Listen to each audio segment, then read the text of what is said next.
Good afternoon. This is Patrick D. McCoy, the African-American voice in classical music, and I welcome you today to this very special episode of the I Choose Sing America series with tenor Kenneth Tarver. Millions around the world heard the soaring tenor voice of Kenneth Tarver just a few weeks ago, singing as tenor soloist in the Mozart Coronation Mass and among other music at the royal wedding of the Prince and Princess of Monaco. Kenneth Tarver has appeared at the world's most prestigious opera houses, including the Royal Opera House, Covent Garden, and the Metropolitan Opera House, among numerous others. Recent successes include the role of Orfeo in Haydn's La Mina del Filosofo at the Budapest Festival, conducted by Adam Fischer, Gluck's Orfeo, and Mozart's Idomeneo, with several other conductors at various other halls. Kenneth Tarver is an alum of Yale University, where he received the Dean's Award for the most outstanding student and graduating in his class. He is a past winner of the Metropolitan Opera National Council audition and was a member of the Metropolitan Young Artist Development Program. There are numerous accolades that Mr. Tarver has, but at this time we want to welcome Kenneth Tarver. Good afternoon, Mr. Tarver. Good afternoon, Patrick. Please call me Ken. Oh, thank you so much. Thank you so much. Now, just a few weeks ago, it was a wonderful occasion for me to turn on the TV and to see you singing at the royal wedding of the Prince and Princess of Monaco. Tell me, how did that invitation come about? Well, I had performed in Monaco a few times the season before. I sang a concert with them, and then I made a recording. And I think the fact that I was a familiar and appreciated face and voice in Monaco, I received the invitation to perform at the wedding, which was amazing. I was so happy to perform at that wedding. Fantastic. Oh, wow. Did you actually have any face time with the Prince and Princess after you sang? Well, there was a wedding rehearsal. And after the wedding rehearsal, the prince came over and spoke to the soloist, thanked us, and introduced himself to us, and that was the one opportunity to speak with him, and it was very, very exciting. And at the end of the wedding, there was a moment when the prince and princess were leaving the chapel, and they went past the orchestra, and the prince looked over at me and mouthed, "Thank you." And that made me very, very happy. That pleased me quite a lot. Wow. She looked over at me. I did not meet her, and I really wanted to meet her, but I didn't have a chance to meet her. I think apparently during the wedding rehearsals and whatnot, she was still sort of in an unofficial role. And apparently now, as a princess, one would be introduced to her. Wow. That's absolutely fascinating. Now, tell me about your journey from Detroit. You're a native of Detroit. How did you become interested or introduced to the world of opera? When I was a young boy in Detroit, I was always fascinated with art, and I had great pleasure and fortune of being able to work at the Detroit Music Hall as a teenager. I was an usher there. I saw a lot of great shows, like the Dance Theater of Harlem passed through many times, Alvin Ailey. There were Broadway shows like Sweeney Todd, and even plays like Hamlet that passed through. So I was an usher, but at the same time I was practicing dance as a young boy. And in middle school, choir was required. And against my wishes, I was forced to sing in the choir, and well, it just went from there. I mean, I got solos in that choir, and then I participated in some competitions, and eventually won scholarships. I won a scholarship to the Interlochen Arts Academy, the Interlochen Summer Camp, and then I auditioned for another scholarship, which then helped me to attend the Interlochen Arts Academy. So at age 16, I left Detroit to go to Interlochen, and I studied voice seriously, as well as dance, but I was a voice major. And from Interlochen, I went to Oberlin College, and then from Oberlin I went went to Yale University, and from Yale, I went to New York. After winning the Metropolitan competition, I was a member of the Young Artist program at the Met. And after the Met program, I was invited to Stuttgart, Germany, where I was a member of the ensemble for about 4 seasons. That's awesome. Now, was your family a musical family? My family, I would say, is artistic. My sister is a dance teacher. My mother is an artist. But, growing up in Detroit, one always heard wonderful music. And I often like to say to people when I'm discussing my life in Detroit, at that time when I was growing up, and even today in Detroit, you often hear Motown music. And Motown music, in my opinion, was a style of music that really required wonderful singing. Music was not produced electronically at that time. So all the singers really did sing, and they sang wonderfully, like Aretha Franklin, of course. So as a kid, I did go around the house singing along to Aretha Franklin and Diana Ross and Marvin Gaye. So I think my voice I think, developed a singing style naturally, unbeknownst to me. But then, of course, I think I would like to say God gave me a gift to use my voice, and that has allowed me to move through the world. So, yes, I had an artistic experience as a kid. I do recall that at some point there were arts that were being taught in public schools, and that eventually changed. It changed while I was there. Arts were cut from schools. But yes, art was all around, and my family was artistic in their own ways, and art has led me to where I am today. Now, even though your family was artistic, what was their reaction when you chose opera per se instead of singing R&B or gospel? What was the reception of you choosing opera as a career or a genre to sing? My family was very, very supportive. I think the big step of leaving home at 16 to go to Interlochen Arts Academy, that transition or change in my life was the most important, and my family was very much behind my courage and pursuit of the arts. It was not a problem at all. They were so happy and supportive. That is so wonderful. That is so wonderful, and that's such an important thing to have the support of your family and a key group to really push you along. I'm glad you shared that. Now, Europe seems to be your home base. Do you have any plans to make any performances in any American halls in the future? I'm working on some plans at the moment. I hope within the next year to return to the U.S. to make recital appearances at my alma maters, and particularly at Yale University. I have an invitation to present a recital there and perhaps make a recording. Other than that, there are things on the table that are being discussed.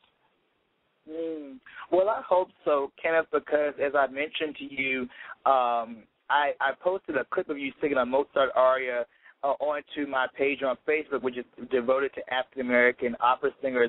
And when everybody saw and heard the clip, they just commented, and they were just so asking the question, who is this tenor? Where is he? Why haven't we heard of him? And that brings me to my point about the royal wedding. I just happened to turn on the TV and see you singing. Were there any other press opportunities in the U.S. that promoted the wedding, for instance, in Monaco? To my knowledge, there were two sources of information regarding my appearance at the wedding. I appeared on a radio show in Detroit, and there was an interest by the magazine, U.S. Magazine, and they called me or arranged to speak to me just after the wedding, and they asked me a lot of questions about what I experienced and what I'd seen. Those are the only two news outlets that I'm aware of which announced my participation in the wedding. I had really hoped to see much more about this, even in Detroit, as a matter of fact. Apparently, it wasn't possible to get an interview with any of the Detroit newspapers.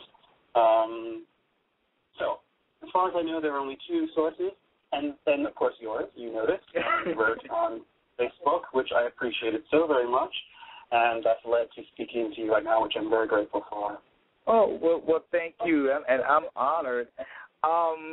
I want to move on. I have just been so fascinated with reading your bio and there's so many experiences you've had. And one thing that stood out, you seem to have great facility in the bel canto repertoire. When did you know that was your particular niche? Well, I think that most singers discover their niche in the very beginning of their studies. I do recall as a student at Interlochen and at Yale that I only sang Mozart. I never moved into bigger repertoire, and that was always something that my teachers were sure to avoid, my moving into bigger repertoire. So I always stayed in my Bach, singing Mozart and Rossini, and the first opera role that I sang was at Oberlin. In my sophomore year, I sang the role of Don Ottavio, and actually debuted in Stuttgart, Germany, or in Europe, in the role of Don Ottavio from Don Giovanni. And then I had my international debut outside of Stuttgart at the Aix-en-Provence Festival as Don Ottavio in Don Giovanni. And then my most proud recording at the moment is the role of Don Ottavio from Don Giovanni. So I've always sang Mozart, Rossini.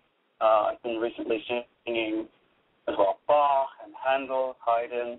I sang a lot of French repertoire. This coming season, I will sing a Rameau opera called Les Indes Galants, which is in French. I recorded a lot of French. So my repertoire has developed over the years, but I've always sang bel canto repertoire. I can't imagine anything else. That's absolutely wonderful. Now, I actually have a clip of you singing a piece called Di quel superbo. Could you maybe talk more about this aria and maybe the project that it's come from, the piece that you submitted to me today? Okay. You're going to play both parts? The aria? Probably just the aria. Okay, great. Well, that aria comes from a recording of an opera called Sesostri. It was written by a Spanish composer named Tarver. He was a prolific composer. He wrote amazing music for the most outstanding singers at the time. This piece is unknown. We recorded it here in Barcelona with an orchestra called RCOC. And this is basically an unknown piece, and it should be making its way onto the market in the coming months. The role is, my character's name is Amassi, and he's an Egyptian prince who is rather an evil character, so to speak. Apparently in the Baroque operas, the tenor is traditionally the bad guy, and which it took me a while to realize that, but that is actually true. So what you will hear now is one of the arias from this opera, Sesostri. The opera, or the character, has 2.5 octaves, which is quite extraordinary. It's very, very demanding music, lots of trills, and extremely high notes, extreme high notes, and extreme low notes, lots of moving notes, extremely exciting music. So I hope that your listeners will enjoy it as much as I did singing it. Thank you so much. Let's take a listen.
As I listen to the piece and all the ornamentation, could you maybe speak to the listeners, especially those who may be pursuing a career as a singer or embarking on pursuing operatic roles? Could you maybe talk about the work ethic or the preparation involved for learning such a piece as this? Well, for me personally, what was interesting about that project was that it sort of came at the last minute, at the beginning of last season. I had a lot of things to do, and that project was presented to me as I was preparing another recording with the Opera Rara company, which that recording is called in any case, I learned that opera rather quickly. It was very, very involved. There was a lot of work involved, and I learned that opera while I was performing the Führung auf dem Serail in Berlin. So between rehearsals and between shows, I was cramming this music for this very, very difficult recording. And generally, preparation for a new role or preparation to revive a role requires coaching. So I spent a lot of time coaching with people that I really trust and people who are very, very helpful to me. And, of course, there's always the issue of language involved. I have a language coach that I work with regarding open and closed vowels and consonants and word stresses. Of course, the opera is written in Italian, so I had to make sure that I understood every single word. I was given a study tape that was prepared by my coach, which involved all of the accompaniment and all the melodies, and then we worked on ornament variations for the melodies for the second part of the aria. So it took a lot of work, and then we spent 1 week with piano and voice, rehearsing, and then we had 1 week of rehearsals with the orchestra, and then we went to the studio and recorded for a week. And the studio recording process is really quite amazing. It takes a lot of confidence and patience and stamina.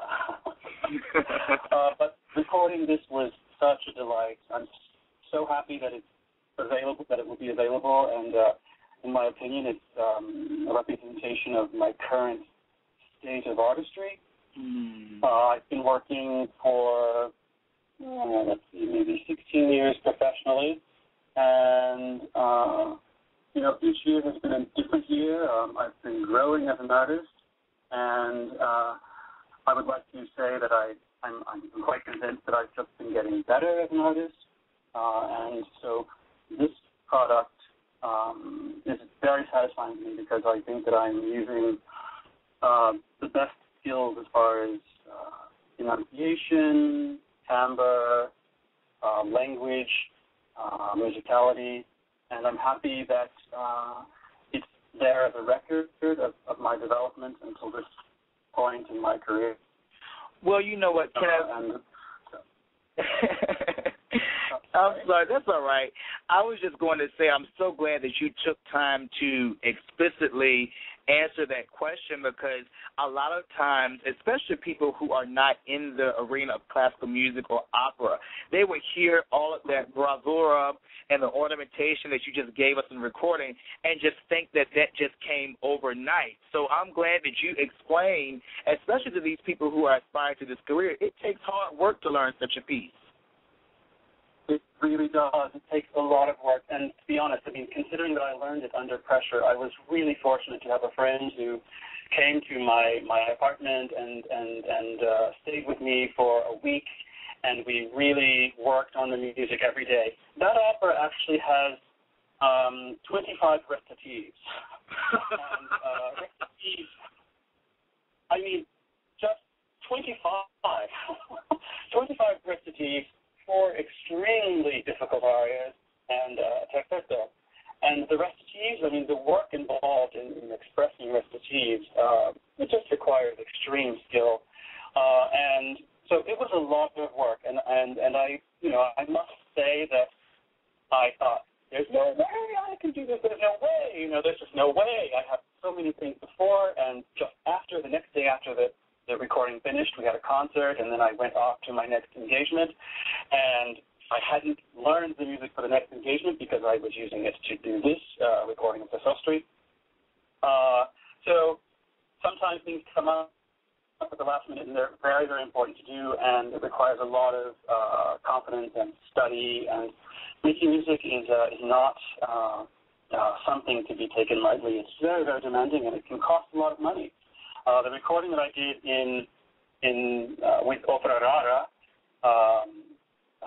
for that I went to New York to work with a special coach in preparation for the demand of that music. So I often think about, if I may venture into this direction, I often think about young singers, and I think about my experience, and I think about the fact that it's an expensive pursuit, really, because students go to school.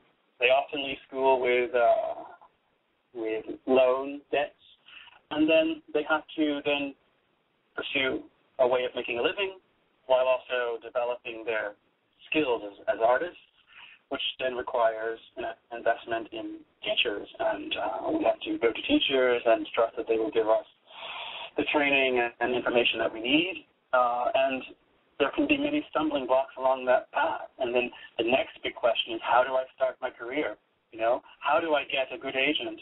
How do I get into a house, an opera house? You know, it's a long path, and it's varied for each individual because we are all individuals with different talents. Some people you might think, oh, they don't have what it takes to make it through, and then suddenly something happens and they go flying and have wonderful careers. The life of an artist is very difficult, and even I think at the end of an artistic career, there are things that one doesn't expect or that one encounters unexpectedly. The artist who is sort of phased out because there are many artists behind them who are younger, who cost less to engage. Even some of the biggest stars that we know today are perhaps performing less than they did 5 years ago because their fee is so high. Even though their name is very popular, their fee is so high, and theaters perhaps can't afford to pay them. So then one has to phase into another period of career, which might be teaching or whatever one might find on one's individual road through life. So I hope I didn't venture off too much into the wrong direction. But, no. You actually hit on a key point that I always like to talk to people about, because it is expensive to be in music and in the arts. And a lot of times when people come out of the conservatories and music schools, they know how to sing, they know theory, but you have some people in the arts who can't even balance their checkbook, or they don't know how to promote their own selves on things like Facebook or Twitter, or knowing how to get an agent. So I think that's a very important and valid point that you make, that one, just because you're an artist, I feel personally myself that you have to be well-rounded in some other areas. You have to have some more tools in your toolbox, if I can use that expression. Yes, absolutely. I mean, as I was contemplating this interview and the fact that there may be young people listening to this, I think that it really is wise to also develop oneself in another direction alongside of art, even if it's simply, business communication or not that that's simple, but I think having two talents can be very helpful. And as a young person, one doesn't always realize what's coming along the way, and you don't necessarily know that you need to prepare for the possibility of not being a successful artist, or at least have another ability to earn a living while you are pursuing the art. And it costs money. It does. It costs money. And, but really, in the end, it's that way with everything that we do. Everything costs money. Yeah, yes, it does. The theme of this whole series is I Too Sing America, based on the famous poem by Langston Hughes. And the premise of this whole series is to celebrate the African-American male in the firmament of international opera. And I just want to ask this question of you, and I hope it is not treading on dangerous territory, but I just want to ask, what has been your reception in the world of opera as far as Europe or anywhere, as far as based on your race? Has race ever played a part in your success in your career? Well, I think as men of color, we all have examples of indications that our race plays a factor in our success or our pursuit of success. So I must say, yes, of course, I have had experiences and that I believe are a result of my heritage. So I can speak further, but I think that you understand what I mean. Yes, indeed. Yeah. Of course. Well, thank you so much. That was all I needed. Thank you so much for that. Oh, okay. Well, moving right along. Listen, I wanted to ask you, I know that you sing opera and lieder and oratorio and so forth. Have you ever ventured out of the Western European, the traditional concert repertoire, for lack of better words? In what way? Have you maybe pursued other genres? Of music? Yes. Music making, artistry. No, I mean, I sang some contemporary music,